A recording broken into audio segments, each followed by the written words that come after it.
Je vais en fait vous parler de communication hôpital-ville dans le cadre de la transmission des informations pour la coordination des soins.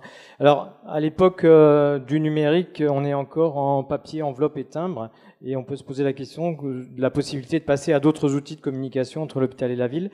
Il n'y a pas de conflit d'intérêt, par contre, je suis médecin DIM au CHU de la Réunion. Je suis aussi, je donne un peu de mon temps comme médecin hébergeur de données de santé chez Thésis. Et il y a l'ARS là au milieu parce qu'effectivement, ce projet sur lequel on travaille depuis un an va s'intégrer dans le projet OIS dont vous avez entendu parler et vous allez peut-être entendre parler. Et c'est l'ARS qui est aux commandes de ce projet. Donc on va voir les objectifs du projet Lien. Son fonctionnement, quelques chiffres, vous verrez quelques écrans et donc ça peut aller assez vite et ça sera pas très compliqué à comprendre. Et ensuite, juste une diapo sur l'avenir du projet, le futur. Donc l'idée c'était simplement de se dire, est-ce qu'on peut pas commencer à transmettre nos comptes rendus en temps réel vers les médecins de ville, donc les médecins généralistes en première intention, en sachant qu'on raccourcira le délai de courrier. Alors effectivement, on raccourcira pas le temps que prendra le médecin à faire son courrier 1 mois après ou 6 mois après, mais on a des fois des courriers avec des surprises sur les transmissions internes à l'établissement et ensuite des transmissions postales, surtout si on prend des timbres économiques, même à La Réunion. Donc, essayez aussi de proposer une information globale et non pas simplement liée à une seule filière. Donc, en fait, Lien, c'est un service qu'on a mis en place depuis un an, qui existe, qui fonctionne, qui est peu connu, qui est sous-utilisé parce qu'il est encore en termes de pilotage et de bêta-test, qui est un service qui va devenir un service OIS.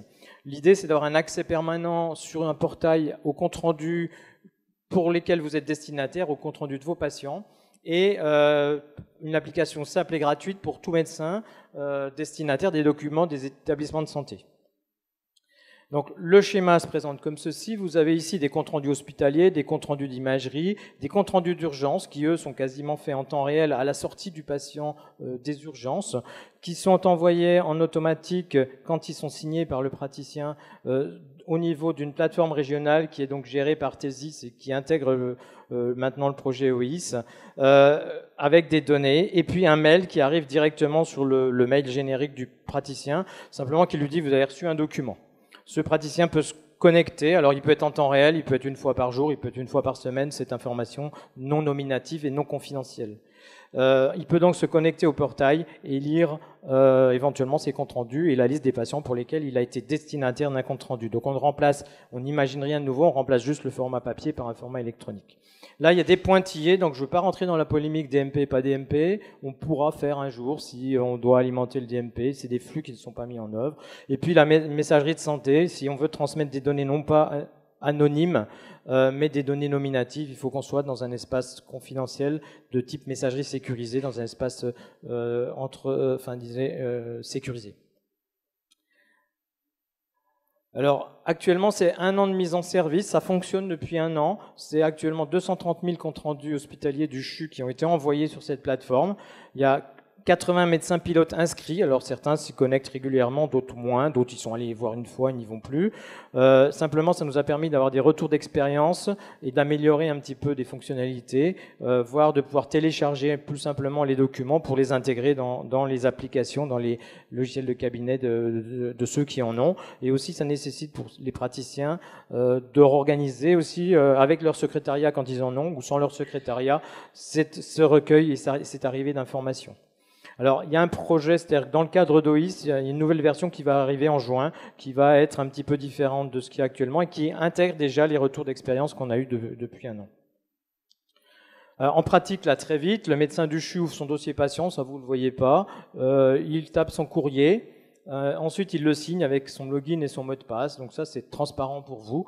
Simplement, dès que c'est fait, et ça peut être en temps réel, vous avez sur votre mail un mail qui vous dit vous avez reçu un courrier pour un de vos patients, soit vous allez directement sur le dossier patient, soit vous allez directement sur le courrier, sur sa ligne de vie, qui est un peu une frise. J'ai entendu parler tout à l'heure de frise, et effectivement, c'est une frise qui donne la chronologie des événements pour le patient et la chronologie des courriers qui sont arrivés. Donc, on peut ensuite, soit avec sa carte CPS, soit avec un identifiant, mot de passe et code à usage unique, dans ce qu'on appelle une authentification forte, c'est-à-dire un mot de passe qu'on reçoit par mail ou par SMS, se connecter sur cette plateforme. On s'est rendu compte à l'expérience que la carte CPS, qui est un mode sécurisé, n'est pas du tout opérationnel et qu'il faut trouver vraiment des solutions beaucoup plus simples et opérationnelles et assez classiques pour fonctionner. On arrive donc sur le dossier. On peut cliquer sur la ligne de son patient. Là, j'ai anonymisé simplement, même si c'était une base de test, mais pour qu'il n'y ait vraiment pas de doute sur la confidentialité des données. Vous arrivez donc, c'est ceci la ligne de vie, avec des comptes rendus ici, ou des événements, des comptes rendus hospitaliers, des comptes rendus de passage aux urgences, des comptes rendus d'imagerie. Et vous ouvrez le compte rendu qui est simplement un document PDF qu'on peut lire. Là, il est un peu vide parce que c'est un test. Et vous pouvez le télécharger ici. Donc, en fait, importer ce fichier PDF sur votre poste. À vous de l'intégrer dans votre logiciel. Et après, on pourra voir éventuellement d'autres mécanismes pour qu'ils soient intégrés directement dans le bon dossier du bon patient dans votre logiciel avec des mécanismes un peu plus complexes. Il y a déjà une possibilité qui a été demandée par les médecins avec qui on a travaillé de rajouter des documents dans ce portail qui pourraient être des informations, donc simplement un petit éditeur de texte qui permet de rajouter des comptes rendus ou de rajouter des données dans ce portail. Ça sera disponible en juin. Et pour terminer, juste l'avenir du projet. Donc dès aujourd'hui, si jamais vous voulez voir ce que ça donne, vous connecter, l'utiliser. Donc c'est effectivement à destination plutôt des praticiens libéraux de la Réunion qui ont des patients de la Réunion. Vous pouvez vous inscrire. Donc il y a un stand OIS ici avec des gens du GCSTESIS qui peuvent vous faire des inscriptions et vous donner les modalités pour consulter les données de vos patients, sachant que vous ne verrez que les courriers qui vous sont adressés et non pas tout le dossier du patient. On n'est pas dans un dossier, on est vraiment dans une dématérialisation du courrier.